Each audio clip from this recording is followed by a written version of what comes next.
Chapter 22. Then Eliphaz the Temanite replied, Can a man be of benefit to God? Can even a wise man benefit him? What pleasure would it give the Almighty if you were righteous?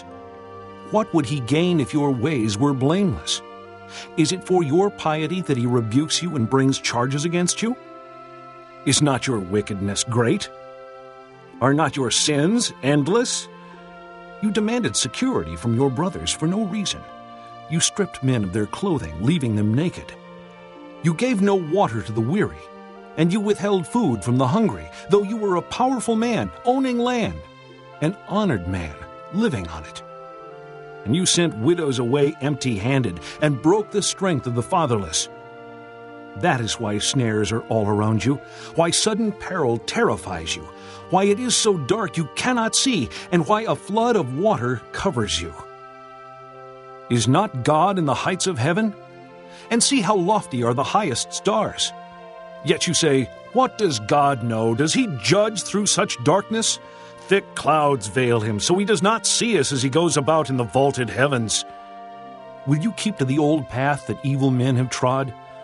They were carried off before their time, their foundations washed away by a flood. They said to God, Leave us alone. What can the Almighty do to us? Yet it was he who filled their houses with good things. So I stand aloof from the counsel of the wicked. The righteous see their ruin and rejoice.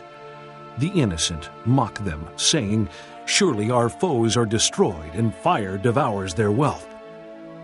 Submit to God and be at peace with him. In this way prosperity will come to you. Accept instruction from his mouth, and lay up his words in your heart. If you return to the Almighty, you will be restored. If you remove wickedness far from your tent, and assign your nuggets to the dust, your gold of Ophir to the rocks in the ravines, then the Almighty will be your gold, the choicest silver for you. Surely then you will find delight in the Almighty, and will lift up your face to God. You will pray to him, and he will hear you, and you will fulfill your vows. What you decide on will be done, and light will shine on your ways. When men are brought low and you say, Lift them up, then he will save the downcast. He will deliver even one who is not innocent, who will be delivered through the cleanness of your hands. Chapter 23. Then Job replied, Even today my complaint is bitter. His hand is heavy in spite of my groaning. If only I knew where to find him. If only I could go to his dwelling. I would state my case before him and fill my mouth with arguments. I would find out what he would answer me and consider what he would say. Would he oppose me with great power? No, he would not press charges against me. There an upright man could present his case before him, and I would be delivered forever from my judge. But if I go to the east, he is not there. If I go to the west, I do not find him. When he is at work in the north, I do not see him. When he turns to the south, I catch no glimpse of him. But he knows the way that I take. When he has tested me, I will come forth as gold. My feet have closely followed his steps. I have kept to his way without turning aside. I have not departed from the commands of his lips. I have treasured the words of his mouth more than my daily bread. But he stands alone, and who can oppose him? He does whatever he pleases. He carries out his decree against me, and many such plans he still has in store. That is why I am terrified before him. When I think of all this, I fear him. God has made my heart faint. The Almighty has terrified me. Yet I am not silenced by the darkness, by the thick darkness that covers my face. Chapter 24. Why does the Almighty not set times for judgment? Why must those who know him look in vain for such days? Men move boundary stones, they pasture flocks they have stolen, they drive away the orphan's donkey and take the widow's ox in pledge. They thrust the needy from the path and force all the poor of the land into hiding. Like wild donkeys in the desert, the poor go about their labor of foraging food. The wasteland provides food for their children. They gather fodder in the fields and glean in the vineyards of the wicked. Lacking clothes, they spend the night naked. They have nothing to cover themselves in the cold. They are drenched by mountain rains and hug the rocks for lack of shelter.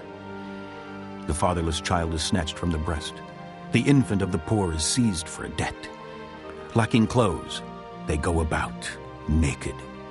They carry the sheaves, but still go hungry.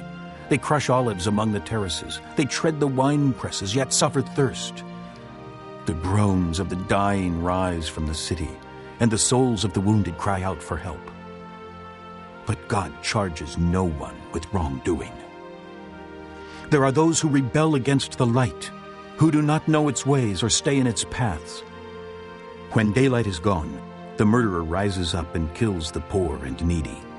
In the night he steals forth like a thief. The eye of the adulterer watches for dusk. He thinks, "No eye will see me," and he keeps his face concealed. In the dark, men break into houses, but by day they shut themselves in. They want nothing to do with the light. For all of them, deep darkness is their morning. They make friends with the terrors of darkness. Yet they are foam on the surface of the water. Their portion of the land is cursed so that no one goes into the vineyards.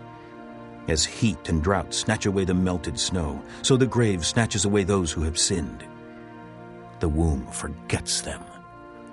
The worm feasts on them. Evil men are no longer remembered, but are broken like a tree. They prey on the barren and the childless woman, and to the widow show no kindness. But God drags away the mighty by his power. Though they become established, they have no assurance of life. He may let them rest in a feeling of security, but his eyes are on their ways. For a little while they are exalted, and then they are gone.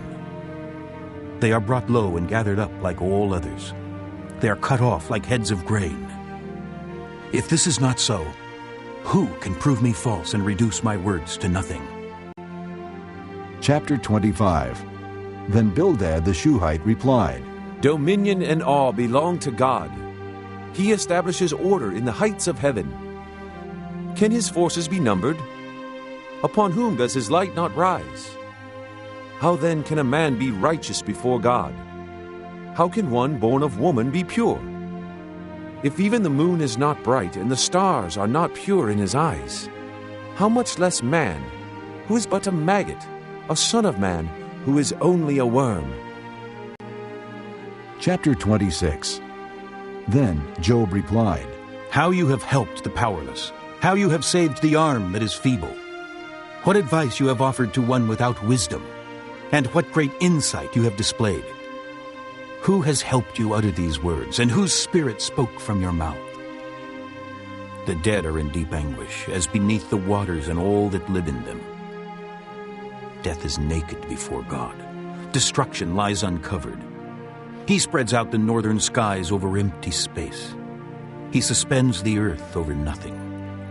He wraps up the waters in his clouds, yet the clouds do not burst under their weight. He covers the face of the full moon, spreading his clouds over it. He marks out the horizon on the face of the waters for a boundary between light and darkness. The pillars of the heavens quake, aghast at his rebuke. By his power he churned up the sea. By his wisdom he cut Rahab to pieces. By his breath the skies became fair. His hand pierced the gliding serpent. And these are but the outer fringes of his works. How faint the whisper we hear of him. Who then can understand the thunder of his power? Chapter 27. And Job continued his discourse. As surely as God lives, who has denied me justice, the Almighty, who has made me taste the bitterness of soul, as long as I have life within me, the breath of God in my nostrils, my lips will not speak wickedness, and my tongue will utter no deceit. I will never admit you are in the right. Till I die, I will not deny my integrity. I will maintain my righteousness and never let go of it. My conscience will not reproach me as long as I live. May my enemies be like the wicked, my adversaries like the unjust. For what hope has the godless when he is cut off, when God takes away his life? Does God listen to his cry when distress comes upon him? Will he find delight in the Almighty? Will he call upon God at all times? I will teach you about the power of God. The ways of the Almighty I will not conceal. You have all seen this yourselves. Why then this meaningless talk?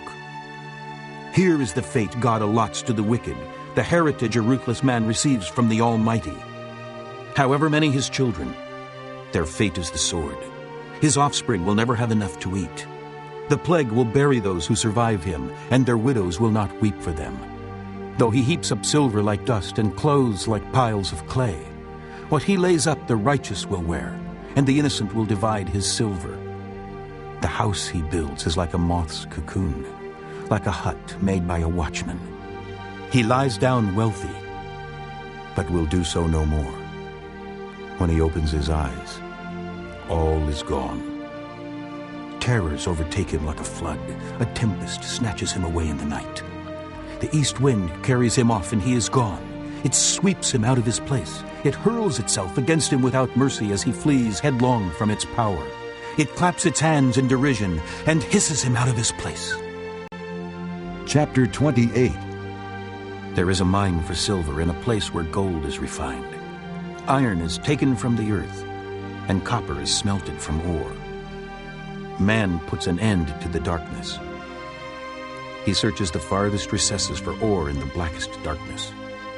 Far from where people dwell, he cuts a shaft in places forgotten by the foot of men. Far from men he dangles and sways. The earth, from which food comes, is transformed below as by fire. Sapphires come from its rocks, and its dust contains nuggets of gold. No bird of prey knows that hidden path. No falcon's eye has seen it. Proud beasts do not set foot on it, and no lion prowls there. Man's hand assaults the flinty rock and lays bare the roots of the mountains. He tunnels through the rock. His eyes see all its treasures.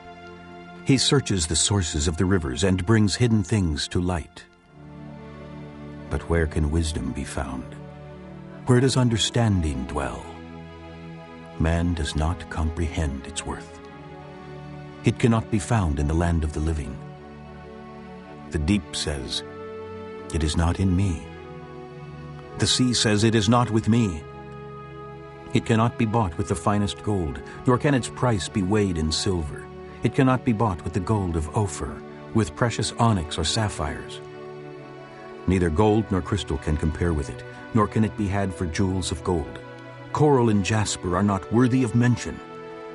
The price of wisdom is beyond rubies. The topaz of Cush cannot compare with it. It cannot be bought with pure gold. Where then does wisdom come from? Where does understanding dwell? It is hidden from the eyes of every living thing, concealed even from the birds of the air. Destruction and death say, "Only a rumor of it has reached our ears." God understands the way to it, and he alone knows where it dwells. For he views the ends of the earth and sees everything under the heavens. When he established the force of the wind and measured out the waters, when he made a decree for the rain and a path for the thunderstorm, then he looked at wisdom and appraised it. He confirmed it and tested it. And he said to man, "The fear of the Lord, that is wisdom, and to shun evil is understanding."